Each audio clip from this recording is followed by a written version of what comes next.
Olá, boa tarde, tudo bem com você? Eu realmente espero que sim.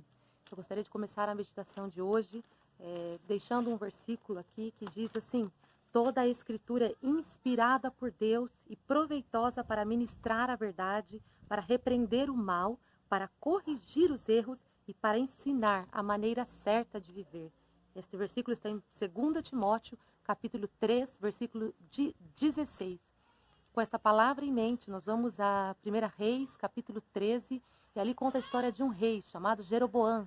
Ele foi o primeiro rei depois que houve uma divisão ali em Israel. Então, ele foi o primeiro rei de Israel, ok? Então, ali menciona que Jeroboão, ele tinha medo de que o povo subisse até Jerusalém para adorar, e por tal motivo, ele fez um altar para que o povo pudesse adorar ali.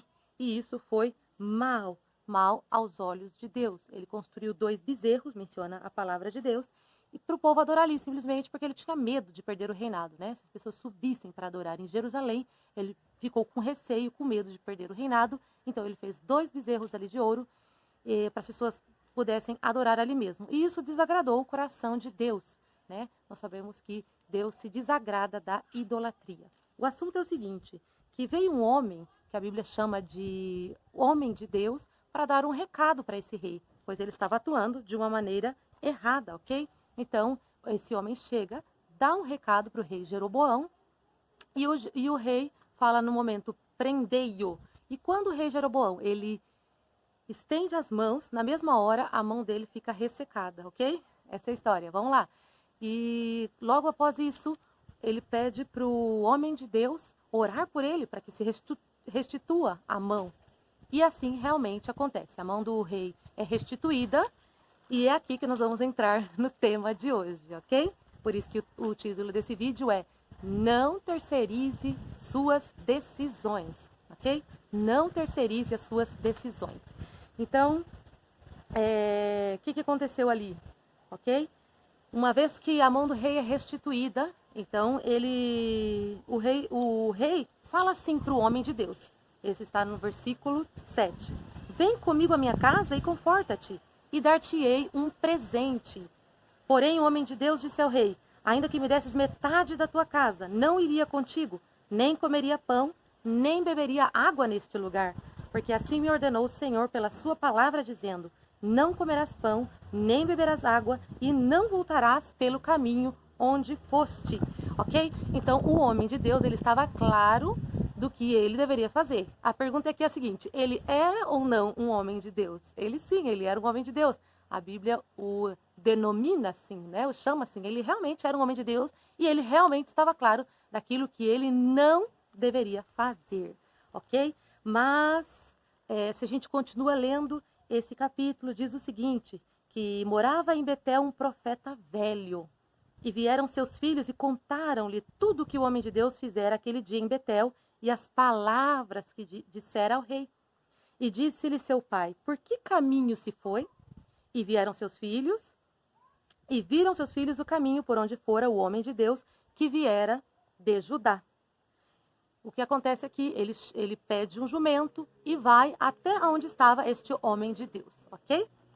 Vamos para o versículo 15. Então disse-lhe: vem comigo à minha casa e come pão. Então o homem de Deus já estava claro sobre o que ele não deveria fazer, sobre o que Deus já tinha falado para ele não fazer, correto?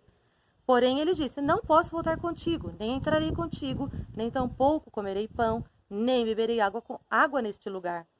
Porque foi-me mandado pela palavra do Senhor, ali nem comerás pão, nem beberás água, nem tornarás a ir pelo caminho que foste. Uma vez mais, ele está muito claro do que Deus tinha mandado ele não fazer, ok?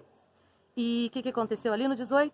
E ele lhe disse: também eu sou profeta como tu, e um anjo me falou pela palavra do Senhor, dizendo: faze-o voltar contigo à tua casa, para que coma pão e beba água, porém mentiu-lhe.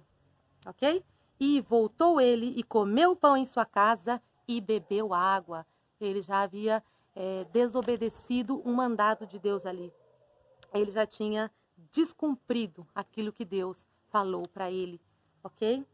E essa pessoa que falou para ele era um profeta velho. A Bíblia menciona como um profeta velho, ok? Havia um profeta velho.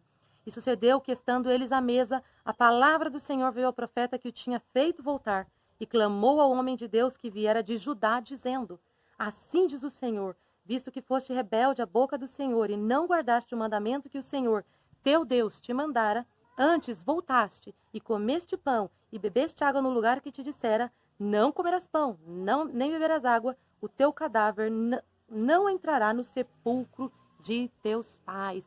Puxa, que grave. Ali a palavra já tinha sido liberada uma vez mais, né? A sentença já tinha sido liberada sobre a vida daquele homem, ok?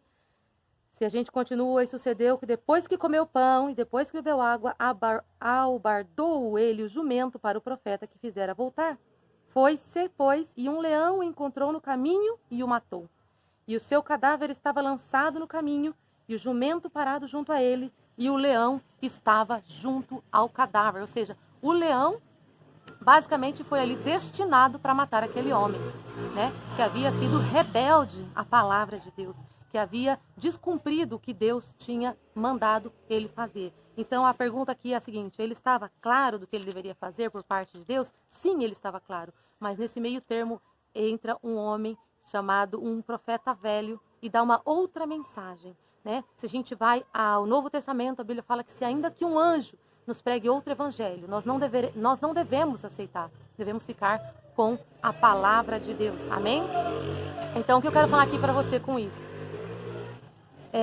Não terceirize suas decisões, né? Nós podemos tomar conselhos, nós podemos, a Bíblia diz que na multidão de conselhos, né, há vitória. Nós podemos tomar conselhos, mas a decisão final, nós temos que estar claro diante de Deus e nós devemos tomar as decisões, e principalmente decisões que são importantes nas nossas vidas. Decisões, por exemplo, como com quem eu vou me casar, né? Muitas vezes pode haver caso de alguém falar assim: casa com tal pessoa, essa pessoa é a pessoa de Deus para você, mas será que realmente essa é a pessoa de Deus para você? Será que é essa pessoa que está preparada para você? Mas às vezes por escutar o conselho de outra pessoa, acaba tomando uma decisão equivocada e pode haver muitas consequências. Então o que eu venho pedir hoje para você é: não terceirize as suas decisões, e principalmente decisões que são importantes, extremamente importantes. Decisões como com quem eu vou me casar, que profissão eu vou seguir, por exemplo, né? A pessoa pode falar assim: segue determinada profissão. Mas será que aquilo ali que Deus preparou para você? Será que é esse o sonho que você tem no teu coração? Será que você não está fazendo isso simplesmente sendo influenciado por alguém, até mesmo por um líder, até mesmo por alguém que é superior a você? Isso você precisa de considerar, ok? Então, decisões de vou me casar com quem? Decisões de que profissão eu vou ter? Outra coisa, onde eu vou morar? Isso também é um ponto que pega muito, né?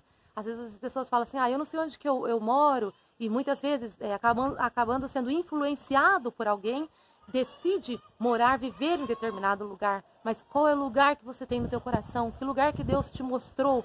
Por isso é importante nós afinarmos a nossa comunhão com Deus, a nossa busca por Ele, para que cada vez mais a gente entenda quais são os planos de Deus para nós, os projetos, e não devemos fazer isso, que é terceirizar as nossas decisões.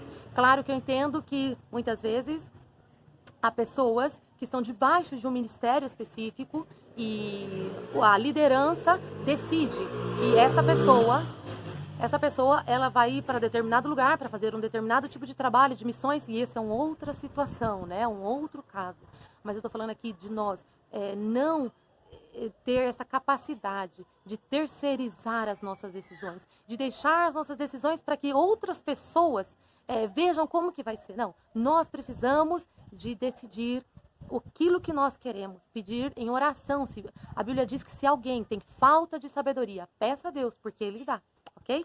Então, se está com falta de sabedoria, não sabe que decisão tomar, vai em oração, busca o Espírito Santo, Deus fala aos nossos corações, e aí sim você toma uma decisão importante. Uma observação que eu quero fazer aqui: um dos problemas também aqui é o seguinte: se alguém toma uma decisão basicamente obedecendo outra pessoa, muitas vezes uma liderança, ok? Uma pessoa que se denomina alguém de Deus, essa pessoa pode falar assim: se deu certo, aquela decisão, se deu certo, se saiu tudo bem, ela pode falar assim, puxa, que legal, ela essa pessoa que me ajudou a decidir, né? A glória vai para a pessoa, ok?